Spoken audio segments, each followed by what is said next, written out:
कि इससे पहले पाकिस्तान में किस तरह कौन कितना अरसा रहा। मैं ख़ास तौर पे पिछले जो आर्मी चीफ़ हैं उनकी तरफ डिटेल में नहीं जाऊंगा, लेकिन 1973 का आइन नाफिज होने के बाद सबसे पहले हमारे जो आर्मी चीफ़ थे वो टिक्का खान थे। वो 3 साल और 364 दिन यानी कि तकरीबन 4 साल पूरे आर्मी चीफ़ के ओहदे पर बरकरार रहे। पाकिस्तान की तारीख में बहुत ही लंबा अरसा जिन्होंने बतौर आर्मी चीफ़ गुजारा वो ज़ियाउल हक मरहूम थे। वो 12 साल 169 दिन अपने ओहदे पर मौजूद रहे। 1 मार्च 1976 को उन्होंने ओहदा संभाला और 17 अगस्त 1988 को जब एक वो सफ़र कर रहे थे तैयारे में, वो फट गया और उसके फटने के उनकी शहादत से उसके बाद वो असलम बेग साहब जो थे वो आर्मी चीफ़ के ओहदे पर आए। आर्मी चीफ़ के ओहदे के लिए असलम बेग जो थे एक जमहूरी शख्सियत समझे जाते थे। वो 2 साल 364 दिन यानी कि 3 साल वो उन्होंने अपने मुद्दत पूरी की और उसके बाद आसिफ नवाज़ जंजुआ उन्होंने अपने ओहदे का चार्ज संभाला। वो 1 साल 145 दिन रहे और उनकी वफ़ात के बाद अब्दुल वहीद काकड़ जो थे उनको ये मौका मिला कि वो पाकिस्तान आर्मी की क़यादत कर सकें। वो 3 साल 1 दिन के लिए इस ओहदे पर रहे और उसके बाद जहांगीर करामत आए। जहांगीर करामत भी उन आर्मी चीफ्स में से हैं जो अपनी मुद्दत पूरी नहीं कर सके थे। 2 साल 267 दिन उन्होंने अपनी टेनोर उन्होंने गुजारा। नेशनल सिक्योरिटी कौंसिल की एक तजवीज़ पेश करने के बाद उनसे कहा गया कि वो इस्तीफ़ा दे दें। इख्तलाफ पैदा हुआ और वो अपनी सीट से हट गए और उसके बाद परवेज़ मुशर्रफ सामने आए। परवेज़ मुशर्रफ जो हैं आर्मी चीफ बनने के बाद 12 अक्टूबर 99 को उन्होंने बड़ा इकदाम किया। एक और कू पाकिस्तान में हुआ और वो 9 साल 53 दिन उस वक़्त तक अपने ओहदे पर रहे जब अशफाक परवेज़ कियानी उनकी जगह पर आर्मी चीफ बने। अशफाक परवेज़ कियानी को पाकिस्तान पीपल्स पार्टी की हुकूमत ने एक्सटेंशन दी और अपने 3 साल पूरे करने के बाद उन्होंने 3 साल मज़ीद मुकम्मल किए। उनके बाद जनरल राहिल शरीफ आए। इस वक्त वज़ीर आज़म नवाज़ शरीफ थे और नवाज़ शरीफ ने उनको एक्सटेंशन नहीं दी। राहिल शरीफ लेना नहीं चाहते थे या ये देना नहीं चाहते थे, ये अभी तक एक सरबस्ता राज है। उन्होंने अपने 3 साल पूरे किए और वो चले गए। उसके बाद जनरल कमर जावेद बाजवा जो हैं वो पाकिस्तान आर्मी के सरबराह बने और इस वक्त जब हम ये प्रोग्राम कर रहे हैं अभी भी वो हैं। ये 10वें आर्मी चीफ़ हैं। आज उनको ओहदा संभाले हुए 5 साल 351 दिन हो चुके हुए हैं। 11वां आर्मी चीफ़ कौन हो सकता है? इस सिलसिले में हमारे पास एक लंबी फहरिस्त मौजूद है। सबसे ज़्यादा जो नाम लिया जा रहा है इस वक्त लेफ्टिनेंट जनरल आसिम मुनीर का लिया जा रहा है। हालांकि उनके बारे में ये बात वाज़ेह है कि वो जनरल कमर जावेद बाजवा की रिटायरमेंट से 2 रोज़ पहले अपने ओहदे से अलग हो जाएंगे, रिटायर हो जाएंगे, पाकिस्तान आर्मी को अल्लाह हाफ़िज़ कह देंगे। अब होना क्या चाहिए इसके लिए? होगा क्या? या तो आप ये करेंगे कि आप प्राइम मिनिस्टर जो हैं वो उनकी मुद्दत मुलाजमत में तोसी करेंगे, उनको एक्सटेंशन देंगे, या फिर दूसरा काम ये होगा कि बाजवा साहब को 2 रोज़ पहले अपना ओहदा छोड़ना पड़ेगा। लेफ्टिनेंट जनरल आसिम मुनीर का तल्लक OTS के उस कोर्स से है जो 75वें लॉन्ग कोर्स से जूनियर और 76वें लॉन्ग कोर्स से सीनियर है। इनकी तरक्की जो इस वक्त मौजूद corps commander Lahore, Mangla, DGSPD और IGT&E के साथ अक्टूबर 2018 में हुई थी। तहम उन्होंने रैंक तकरीबन 1.5 महीने की ताख़ीर से लगाया, जिसकी वजह से अब उनकी रिटायरमेंट की तारीख भी बाकियों से बाद में है। लिहाजा अब ये जो सारी सूरत हाल आपको बताई है वो बड़ी इंपॉर्टेंट है।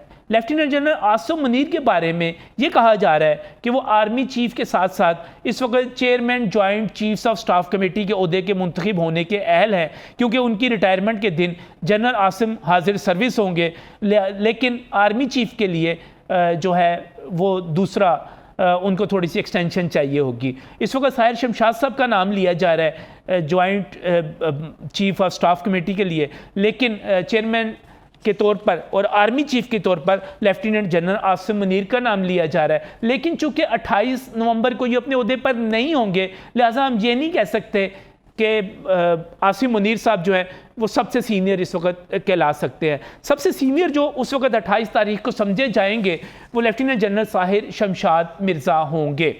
Lieutenant general Sahir Shamshad Mirza Sindh regiment से ताल्लुक़ रखते हैं और इस वक्त 10 कोर, जिसे रावलपिंडी कोर भी कहा जाता है और पाकिस्तान की सबसे अहम कोर समझी जाती है। इसलिए भी समझी जाती है कि पिंडी और इस्लामाबाद में है, इसलिए भी है कि ये सबसे बड़ी है, इसलिए भी है कि ये कश्मीर और सियाचिन जैसे इलाकों को यही कवर करती है, यही उसकी निगरानी करती है।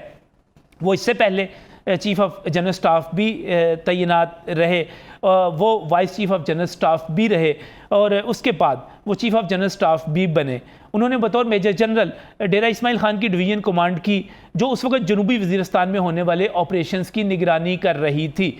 लेफ्टिनेंट जनरल साहिर शमशाद मिर्ज़ा इस वक्त जो सोशल मीडिया पर इतलात हैं, और जाहिर है उनको हतमी नहीं कहा जा सकता, वो आर्मी चीफ़ के लिए उनका नाम नहीं लिया जा रहा, उनका नाम जो है chairman joint chiefs of staff committee के ओहदे के लिए लिया जा रहा है। लेकिन मैं फिर कहूँगा कि ये सारी की सारी कियास आराइयाँ हैं। हतमी फ़ैसला पाकिस्तान की क़यादत करेगी, वो क़यादत करेगी जिसमें फ़ैसला साज सारे के सारे शामिल होंगे।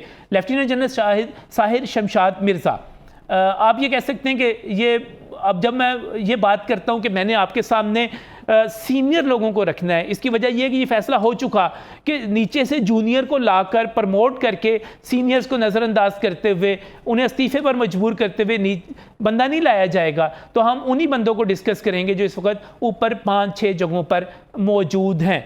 आप साहिर शमशाद मिर्ज़ा साहब को सीनियरिटी में दूसरे पे भी रख सकते हैं, पहले पर भी रख सकते हैं। पहले पर इसलिए, जो मैंने पहले आपको वजह बयान की कि उस दिन 28 तारीख को आसिम मुनीर साहब जो है या तो वो एक्सटेंशन लेकर मौजूद होंगे वरना मौजूद नहीं होंगे। लेफ्टिनेंट जनरल अज़हर अब्बास, ये दूसरा नाम है। सीनियरिटी में आप इनको कह सकते हैं कि ये दूसरे नंबर पर हैं और इस वक्त जो इनका तल्लुक़ है वो बलोच रेजिमेंट से, इस वक्त नहीं बल्कि बलोच रेजिमेंट से इनका तल्लुक़ है और वो भी चीफ़ ऑफ जनरल स्टाफ के तौर पर तैनात रहे हैं। इन्होंने भी इससे कबल जो 10 कोर है उसकी कमांड की है और इन 2 ओहदों की हद तक अज़हर अब्बास साहब जो है ये बिल्कुल साहिर शमशाद मिर्ज़ा, उनकी प्रोफाइल एक जैसी हमें मिलती है। लेफ्टिनेंट जनरल अज़हर अब्बास अपनी पर्सनैलिटी की वजह से, अपनी शख्सियत की वजह से भी फ़ौज में ख़ासी शोहरत रखते हैं। अज़हर अब्बास जो है वो major general commandant infantry school तैनात रहे। वो साबिक फ़ौज का जो सरबराह थे अशफाक परवेज़ कियानी साहब, उनकी तरह मरी के GOC भी रहे। वो जनरल राहील शरीफ के प्रिंसिपल सेक्रेटरी भी रहे और वो बतौर lieutenant general director general joint staff भी रहे। यानी कि आप ये कह सकते हैं कि लेफ्टिनेंट जनरल के तौर पे और इससे पहले उनका जो एक्सपीरियंस है वो बेहतरीन है। उस एक्सपीरियंस का कोई मुकाबला अगर किया जाएगा तो ज़ाहिर है साहिर शमशाद मिर्ज़ा साहब हैं उनके मुकाबले पे, और वो हैं और एक बड़ा नाम है, बड़ा मोतबर नाम है। हम जब बात करते हैं अपने लेफ्टिनेंट जनरल्स के हवाले से तो इस वक्त जितने भी लेफ्टिनेंट जनरल्स हैं वो एक सख्त छलनी से बिल्कुल वहाँ से छान बीन करके वो ऊपर आते हैं। वो अपने तजर्बे में, अपने प्रोफेशनलिज्म में किसी से पीछे नहीं होते। सीनियरिटी में जो तीसरा नाम लिया जा रहा है इस वक्त वो लेफ्टिनेंट जनरल नोमान महमूद का लिया जा रहा है।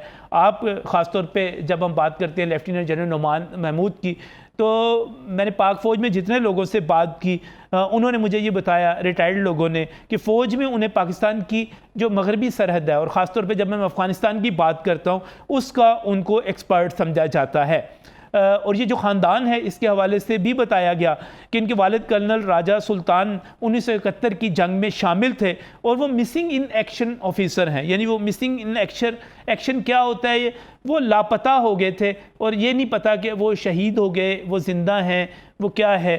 तो इनको एक एजाज़ हासिल हुआ कि इन्होंने अपने वालिद की यूनिट की भी कमांड की। इस वक्त लेफ्टिनेंट नोमान महमूद जो है नेशनल डिफेंस यूनिवर्सिटी के प्रेसिडेंट हैं और पेशावर के कोर कमांडर भी तैनात रहे हैं। चौथे नंबर पे मैं जाना चाह रहा हूँ, बहुत ही अहम नाम है, लेफ्टिनेंट जनरल फैज़ हमीद हैं और उनको हम सब जानते हैं। इनका तल्लुक़ बलोच रेजिमेंट से है।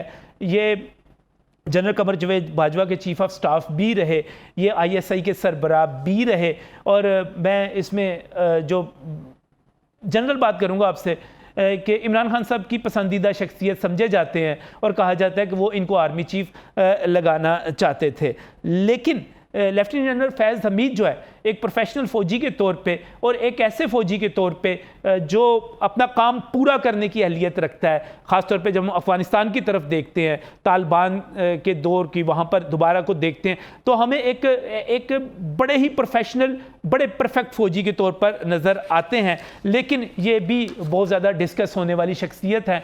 डिस्कस क्यों होते रहे वो हम सब जानते हैं, और बहुत ज़्यादा सोशल मीडिया पे इनका नाम आता रहा।